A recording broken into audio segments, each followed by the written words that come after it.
autis gitu ya, saya harus memberikan dengan berulang-ulang, seperti ya tiap hari, seperti saya misalnya memberikan informasi tentang corona, itu harus terus dilakukan. Jadi kalau anak lain misalnya mendapatkan informasi itu dan sudah bisa memahaminya 2 kali, maka mungkin anak dengan disabilitas intelektual itu butuh berkali-kali. Kemudian modeling, saya tadi menyampaikan modeling atau memberikan contoh itu juga satu hal. Jadi antara modeling, kemudian repetisi, dan menyederhanakan konten ya. Kemudian terkait dengan bahasa isyarat, betul Mbak bahwa sudah ada CB, tetapi nah ini maklum saya sebagai dosen, saya juga advokat isu disabilitas, jadi saya banyak bergaul dengan teman-teman disabilitas dari berbagai jenis disabilitasnya. CB itu adalah bahasa isyarat yang dibangun oleh orang yang tidak tuli ya. Untuk itu maka kemudian itu dikritisi oleh kelompok tuli atau penyandang disabilitas. Nah tadi, tapi pertanyaannya adalah kenapa yang di YouTube banyak yang ASL. Nah ASL itu adalah bahasa isyarat Amerika. Oke, problemnya adalah dalam bahasa isyarat itu memang tidak ada satu bahasa isyarat yang dipakai oleh semua orang tuli. Standarisasi itu tidak mungkin dilakukan. Karena apa? Ini terkait dengan tingkat pendidikan. Banyak anak-anak tuli yang sangat lambat ke sekolah atau bahkan tidak sekolah sama sekali. Sehingga pertama yang mereka pahami adalah bahasa ibu. Bagaimana mereka berkomunikasi bahasa isyarat dengan orang tua dan orang-orang yang dekat mereka. Nah ini sangat penting ya. Jadi saya punya banyak sekali mahasiswa tuli sekarang di UIN dan tingkat kemampuan mereka untuk bahasa itu sangat beragam. Ada yang sangat miskin kosakatanya ya, dan banyak juga yang orang tuanya juga tidak mau tahu gitu, tidak peduli, mereka tidak belajar bahasa isyarat sehingga tidak D3 di UI sekarang yang menawarkan pendidikan bahasa isyarat dan bahasanya adalah bising. Nah terkait ASL mungkin ya belajar ASL bagi tunarungu, bagi teman-teman itu seperti kita belajar bahasa Inggris karena memang itu lebih universal. Jadi rata-rata teman-teman yang sudah bagus pendidikannya, teman tuli itu memang akan belajar ASL karena itu memungkinkan mereka berkomunikasi kepada publik yang lebih luas. Kemudian ke Pak Jaja saya memahami, saya juga orang tua dengan anak disabilitas, dinamika bagaimana kita masuk dan pendampingan selama mahasiswa mengikuti perkuliahan. Nah, ini sudah kami lakukan di UIN Jogja selama 12 tahun Ibu.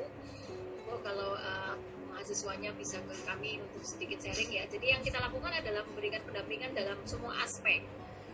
Untuk tunarungu atau tuli biasanya kita dampingi dengan penerjemah bahasa isyarat dan juga notulensi atau note taker ya. Kemudian untuk tunanetra karena sekarang sudah pakai asisten teknologi, rata-rata teman tunanetra itu sudah pakai screen reader tadi, software pembaca.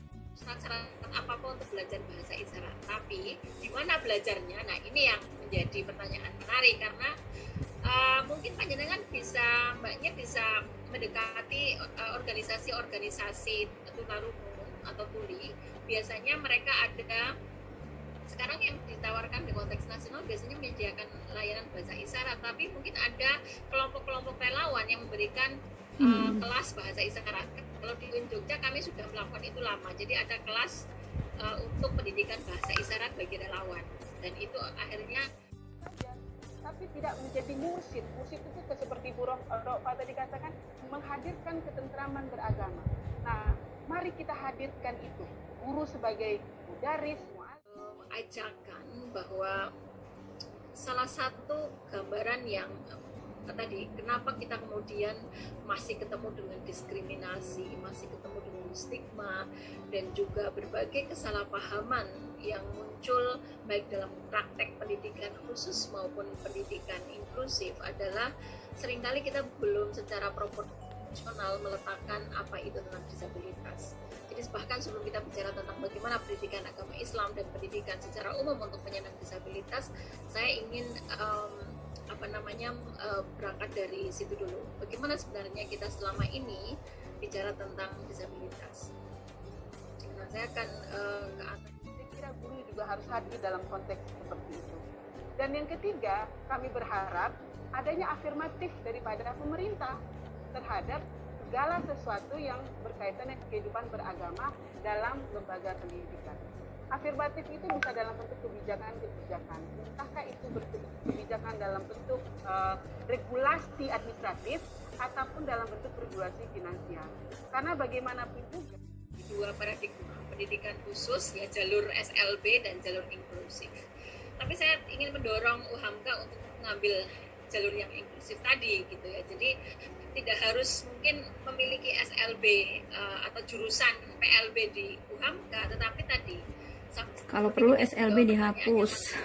Siapa tadi namanya, Mas Dani dan juga Mas Aufa, semua guru dan calon guru itu idealnya memiliki training dan pemahaman mengenai penyandang disabilitas. Perlu kita perhatikan adalah bagaimana kemudian materi, strategi, cara pembelajaran kita itu bisa diakses oleh siapa saja, oleh murid, siswa, peserta didik dengan kondisi seperti apapun, termasuk mereka dengan disabilitas dalam jenis apapun.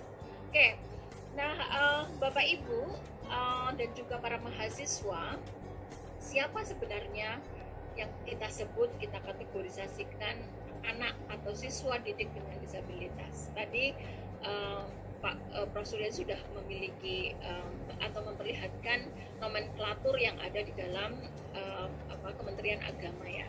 Nah, sebenarnya kita perlu merujuk kepada undang-undang yang paling tinggi sekarang ketika terkait dengan undang-undang penyandang disabilitas, yaitu Undang-Undang Nomor 8 tahun 2016. Di situ ada beberapa kategorisasi yang saya sebutkan di sini hanya sebagian saja. Kita ketemu dengan disabilitas sensorik. Siapa mereka? Disabilitas sensorik adalah ya, apa yang kita sering sebut sebagai tunanetra dan anak atau siswa yang tuli atau tunarungu. Kemudian yang kedua adalah disabilitas fisik. Mereka yang memiliki hambatan mobilitas, ya mereka pakai kursi roda, baik karena beberapa kondisi seperti adanya polio, cerebral palsy, kemudian perbedaan bentuk tubuh, misalnya tangannya tidak ada, kakinya tidak ada dan sebagainya. Kemudian yang ketiga ini komunitas ataupun kelompok anak yang sekarang juga banyak kita jumpai di sekolah dan juga lembaga pendidikan. Ada anak yang seperti anak saya yang memiliki autisme, kemudian Asperger syndrome. Asperger syndrome adalah autisme ringan. Kemudian ada yang memiliki Down syndrome. Ini saya pikir istilah yang dulu sering disebut dengan, kalau dalam istilah lama yang disebut dengan Mongolian gitu ya. Ini beberapa anak atau kategori anak dengan disabilitas yang paling sering kita jumpai di dalam pendidikan, termasuk dalam disabilitas intelektual, apa yang tadi disampaikan atau dikategorisasikan oleh Prof. Suyati tadi dengan anak dengan konteks lambat belajar, kemudian juga dislesia, disgrafia, dan sekian jenis disabilitas yang berpengaruh terhadap kognitif. Ajakan bahwa salah satu gambaran yang tadi, kenapa kita kemudian masih ketemu dengan diskriminasi, masih ketemu dengan stigma, dan juga berbagai kesalahpahaman yang muncul baik dalam praktek pendidikan khusus maupun pendidikan inklusif adalah seringkali kita belum secara proporsional meletakkan apa itu tentang disabilitas. Jadi bahkan sebelum kita bicara tentang bagaimana pendidikan agama Islam dan pendidikan secara umum untuk penyandang disabilitas, saya ingin berangkat dari situ dulu. Bagaimana sebenarnya kita selama ini bicara tentang disabilitas.